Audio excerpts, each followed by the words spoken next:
Hello there, and today we're going to give you an honest review of Balatro. Hopefully I'm saying that right, and some tips too to go around there with your scores. So what this game is basically a poker game made into a roguelike style format. So you're playing your poker hands and over again and trying to beat the points of the round, and you buff your deck up and stuff like that. And then when you unlock more jokers, unlock more cards, and all that kind of stuff, and so on and so forth until you're done this game. So yeah, there's lots of different styles of blinds. There's like 90 joker cards so far, and this is still early in the game, and they all have all their different effects and stuff like that. So the joker cards act like enchantment cards, basically. That have their effects have their effects happen to your score, and they modify your score throughout the gameplay right there. So this one here, an X multiplier multiplies your multiplier by that amount, which gets confusing at the start of the game, but you have to read it properly as a +1 to a ×1. So yeah.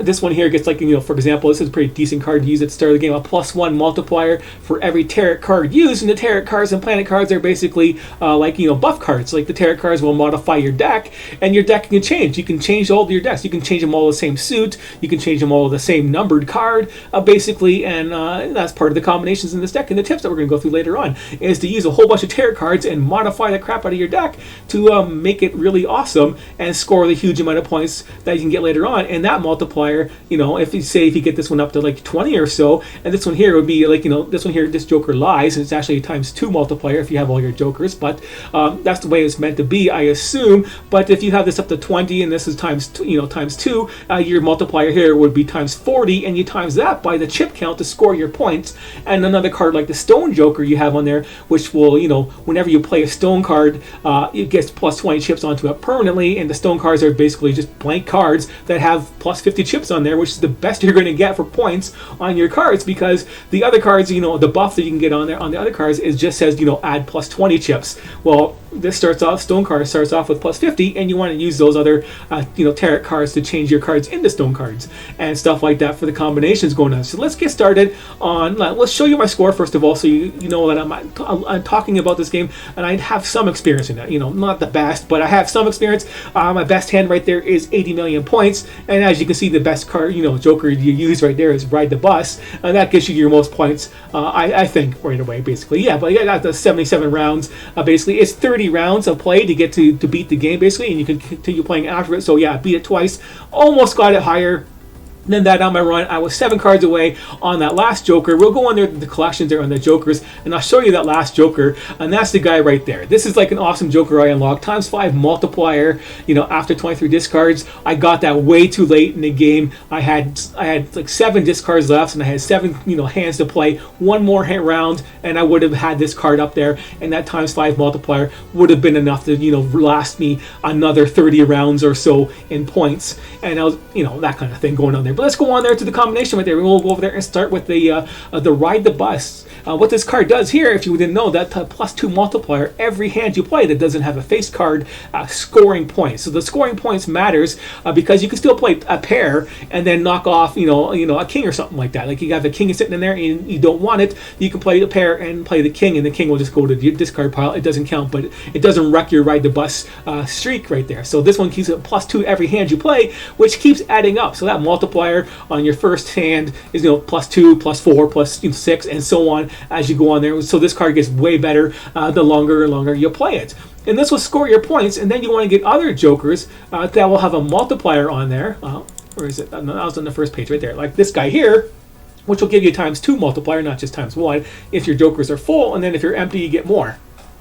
And so this will multiply the multiplier on the Ride the Bus. So if your Ride the Bus is up to 200, this one here will, if it's up to 100, let's make it easier. If it's up, Ride the Bus is at 100, this one here says ×2, it'll add another 100 to the score, basically, because 1.5 is only 50%, 2 is like 100% type of deal. So I think that's the way it works, basically. So yeah, you're going to get an extra ×200 multiplier to your points, and then you want to try and get the end game there is try and get as much stone cards as possible and have this guy out there there. So whenever you play a stone card, you're going to get plus 20 chips onto it permanently, and it keeps stacking up there. So you start at 50, you play this guy here, it's at 70, you play it again the next hand, it can go up to 90, and you keep doing this for all your stone cards. And these ones, you can just play 5 of them as you want, and they just count as a hand that is high card. So you want to level up your high card hand, because you can do that too in this game. Your hands level up, and you can level up your deck. So if you want to play just pairs and stuff like that, you can have just pairs that level up and level up that basically with your your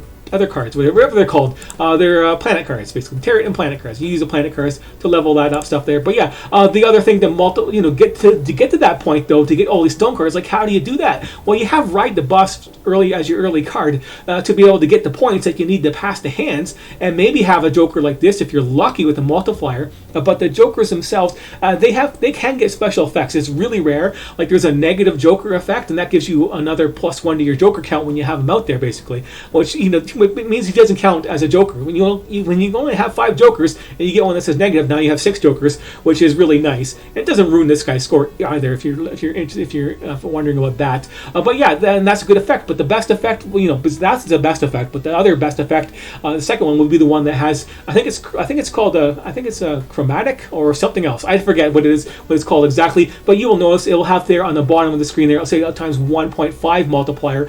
So you're getting 50% more on your other multiplier. So your Ride the Bus is giving an extra times 50 for that card. So you want the jokers that say that and have their other effects on there. They're just really effective. Like you could use that instead of just this joker, right? You're losing 50%, but you're probably getting enough points anyways at that point to do your hands. But how to get up there is to use the 8 ball.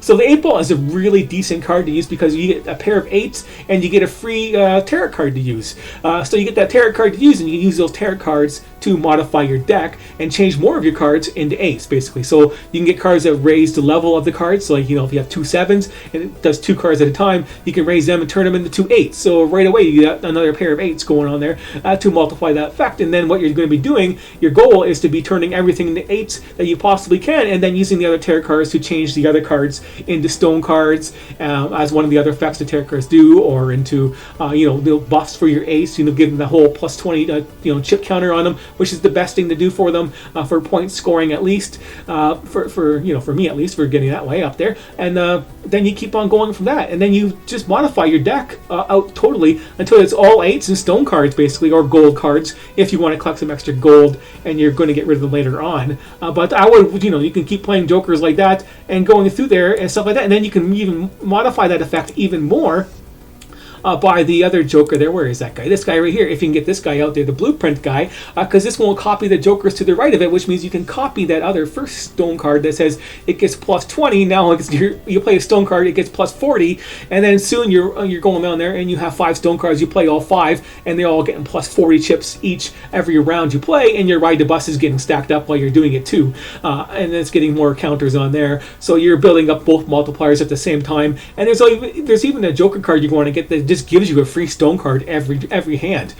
So basically every hand you play, you get a free stone card. Of course, it's going to start at the basic number, but it's really nice to do stuff like that. So this is another one to do if you want to play flushes. If you're playing the 8s, change them all in the same suit at the same time, and then you can just keep playing flushes, or every time you get the ×3 multiplier. But yeah, that's at the end of the day, it's not as good as getting the stone cards because they don't really count as flushes anymore. I tried that, it didn't work, and that kind of stuff for your jokers. And there is a joker that will allow you to get multiple jokers of the same kind. And the one round I was playing, I had 3 Ride the Buses going at the same time, but they started off when they were in play. So the newer ones had a lower count, and I had to build them up slowly, and it just wasn't enough. And then one of them was a foil, and the other was like another chromatic one that gave you the other card was like the hologram one, I think it was. So I got a hologram and a foil, which was just 30 chips and a ×10 multiplier. And they're nice to have, but the ×10 multiplier is just when this thing is up to 200 plus,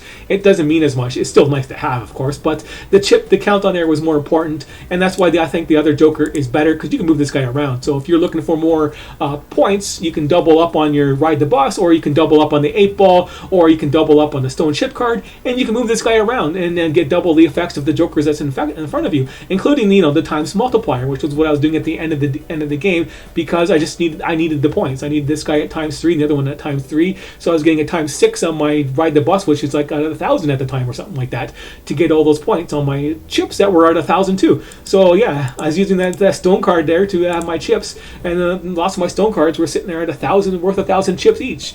So yeah, that's how you get lots of points in this game. But let's go on to showing the people that, now that you get an idea of some of the combos you can do to play this game, let's actually show you a hand on this game. And you got these different decks, and I just got this deck. It gives me a free Tarot and Planet card at the start, so I wanted to try this one out and see what it does. So you get this free card right here, and this is one that enhances your card to multiples. It's not the best, but it's still pretty decent to have on there. And this one here will level up 2 pairs. But you gotta start I gotta start the actual run to do this. But you have your hands down here. That's how much time you have to play to actually beat your blinds, which is just 300 points to start with. But yeah, as you can see, it goes up to 600, and it keeps going up and higher as your ante goes up higher and higher when you play. And you have a certain amount of discards, and these numbers can be changed when you get vouchers and stuff like that. And then you have your whole little gold count you get, and you get gold for every hand you have left when you're done. So try and beat the hand in one turn. And right now I get no gold, no points off of discards and stuff like that. This one here says I can level up 2 pairs, and yeah, so this levels up my deck. So I can go ahead there and use that, and it'll level up there. And you can check your run info up there, and you can also check out your hand. So going to my poker hands, and now my 2 pair, we can see right there, is level 2, and now it's at ×4 multiplier and ×40 chips. So it's a little bit better, and it's almost as good as a flush, basically, having 2 pair. So I can try and get my points that way, and this enhances up to 2 cards, but I want to do that with 8s, basically. And I can try and go for a better hand, because, why not? We can do discards and use them all up, and keep on going until they're all done. And there's an 8 right there. So that's one of the cards I'd want to enhance with this one right here later on, because if you're going to use the 8 ball. But for now, I'll just stick with doing that and doing the 2 pairs, since I leveled that one up and then got the extra points, which was enough to finish my hand off. So that's a decent start to get it done in the first hand.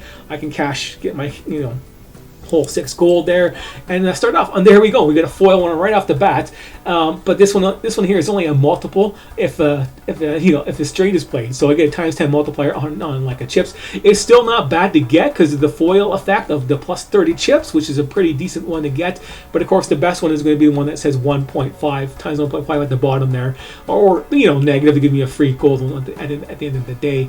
Yeah, this one here is pretty decent. Was just turn a card into a gold card, so I can get a free 3 gold at the end of the round if that card's in my hand. And this here voucher right here isn't really that worth it. So yeah, I can go right there and try and get a straight, basically. And but I'm still going to get that +30 for each chips for each one, which really matters a lot for your stuff.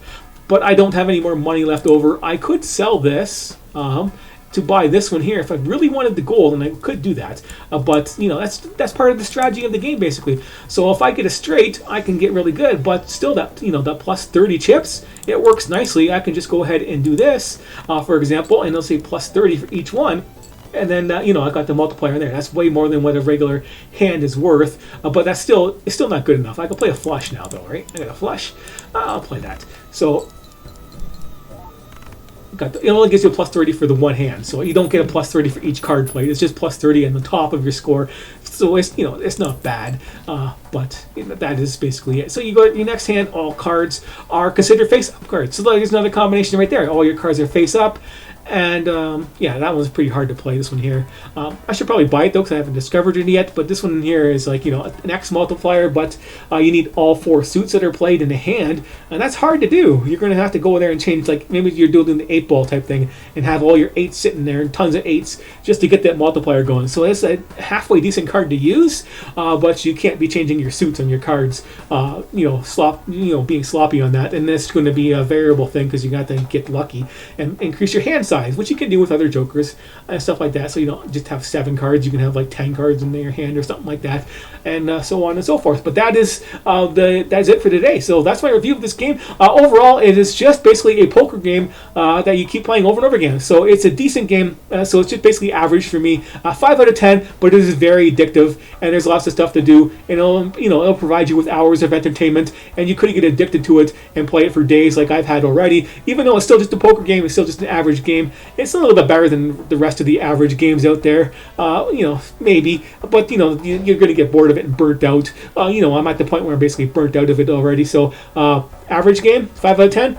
thanks for watching. Hopefully those tips helped you on playing this game and scoring those big points, and you can get luckier than I do and get more points and beat it for like over 100 rounds if you're lucky. So thanks for watching, and I will see you later.